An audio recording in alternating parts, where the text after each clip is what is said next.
Hi guys.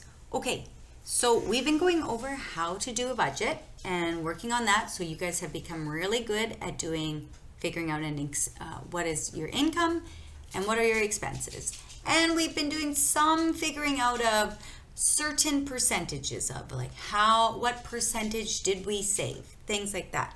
So now what we want to be able to do is analyze a budget, take a look at a budget and see what's going on. And also consider, we've talked about this before, how budgets will always be changing. Things happen in life that causes your budget to always change. You buy a different house. You get a loan for a second vehicle. You decide to have a child. You go to school. Things like that. All these things affect your budget at all times. So your budget is always changing. And what you need to be able to do when you develop your own budget is to be able to look at your budget and make those changes and analyze where you need to make other changes. For example, if you are living in a household and you are used to living with, both of you have a job, there's a married couple and they both have a job, and you're used to two incomes coming in, and then all of a sudden somebody loses their job and there's only one income coming in, then you have to be able to really look at your budget and decide where are we going to save some money so we are able to meet our expenses because our income has now been cut in half. Okay, so there's things like that. So we're going to talk about things like that. So let's focus a little bit on looking at a budget, figuring out if something increases or decreases by a percentage. We're going to talk about how to do that, and just being able to draw or demonstrate a budget perhaps on a circle graph so you can have a really good visual of how much you're spending on each topic of your budget. Okay, so let's work on some things here in our book on page 355. Build your skills down at the bottom, page 355. Okay. So Suk works full-time but is saving up for a part-time college course. So works full-time. He estimates that he will need $6,000 in savings to cover extra expenses while he studies. Okay, so he thinks he needs $6,000 in savings, okay, while he's going back to school. He budgets to save 15% of his salary each month.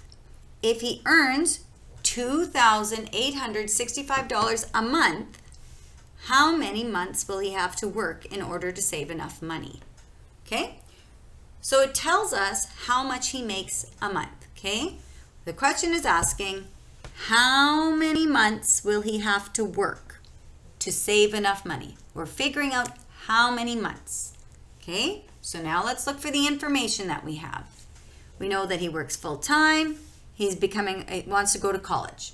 Okay, those don't really give us any numbers to work with yet. There's nothing in that sentence that helps us solve the question.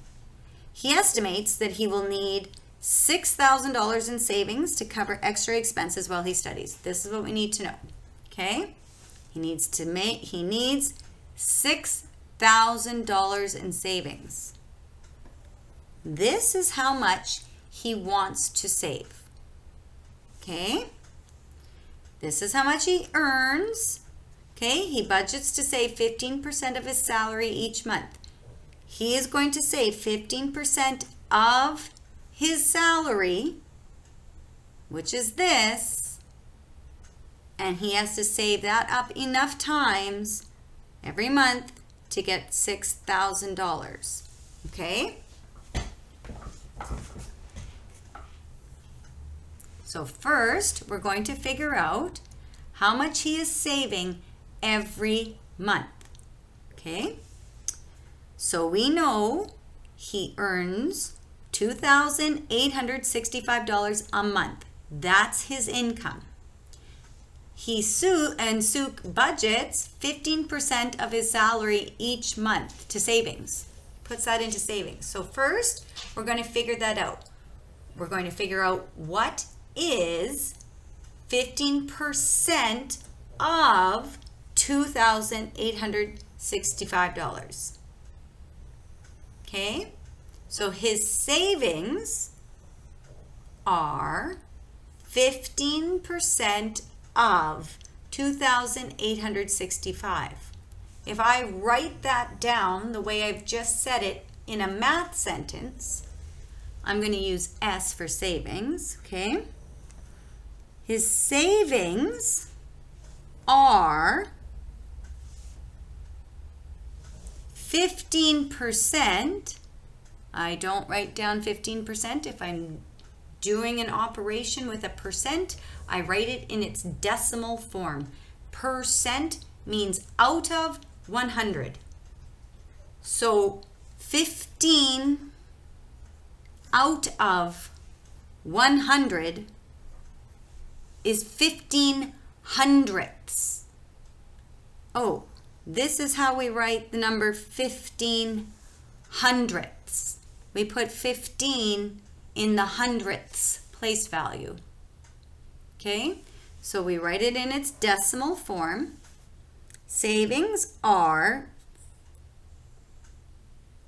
15, sorry, I should have put the 0 in front of there. 15%, 0.15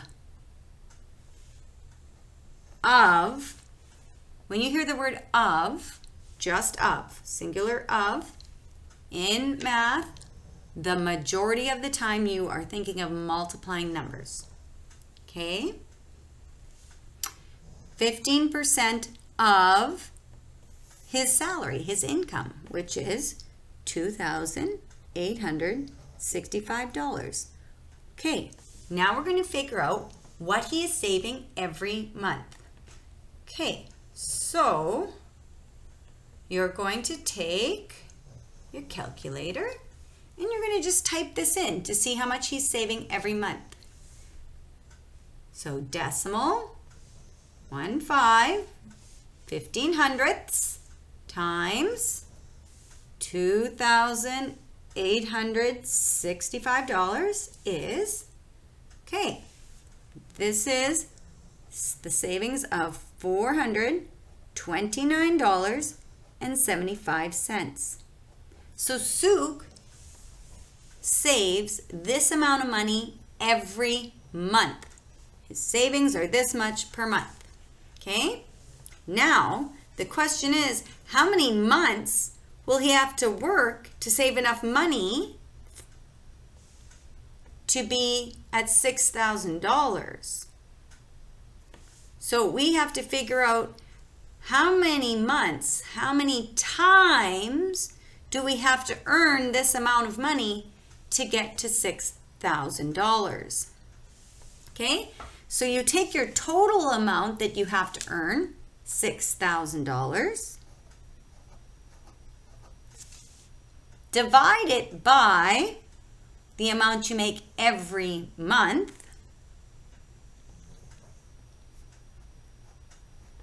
or you save every month. And this is going to give us the amount of times you're going to be making this payment for until you get to $6,000. How many groups of $429.75 are in $6,000? So divide it by every month's pay, or savings, pardon me, I keep saying pay. Oops, sorry guys, you're not seeing that. Equals. And this tells me that it's going to be 13.9616056 months long. When you look at this, this means it's going to take 13 whole months, and it's also going to take a part of another month, almost one whole other month, 0.96 of another month. So this means it's going to take 14 months. Okay, so it was 13 and 96 hundredths. So around 14 months to save.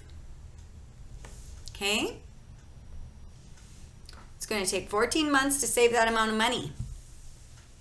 The course starts 12 months from now. Uh-oh. He needs to save this, and he's only on course to save this amount of money in 14 months. The course starts 12 months from now. What percentage of his salary will Suk have to save per month in order to be able to afford the course? Okay, so the course starts in 12 months. So what we have to do is take the amount that he has to save, the $6,000, take the amount, and you divide it by how many months he needs to save it in? 12. Okay, and this is going to tell us how much money he has to save every month. Sorry guys, once again, video isn't great. $6,000 divided by 12 months equals, this is going to tell us, every month we need to save $500. So he needs to save $500 every month. But the question isn't just that. The question is, what percentage of his salary will Suk have to save per month? We know how much he needs to save. Now we have to figure out what percentage this is, 500 is, out of means multiplying, out of means dividing. What percentage 500 is out of his whole income? Okay, so remember, this is his income. So we go 500 out of 2,865. This is how we can write a division question. Okay, 500 out of an amount. And then you just divide it. 500. I'm just going to clear that to make sure it's only 500. 500 divided by 2,865. This tells us the percentage he has to save every month. Now, this is written in a decimal. They're wanting us to write the percentage. So you take your decimal, you multiply it by 100. Or you just look at the decimal and go, oh, the hundredths place value, 17, here we go, is 17%. He'll have to save a little bit more than 17%. If he only saves 17% of his income, he might fall a little bit short. So I would say 17.5%. All right, guys. I'm going to let you try the next one on your own. Good luck with that. Okay, bye guys.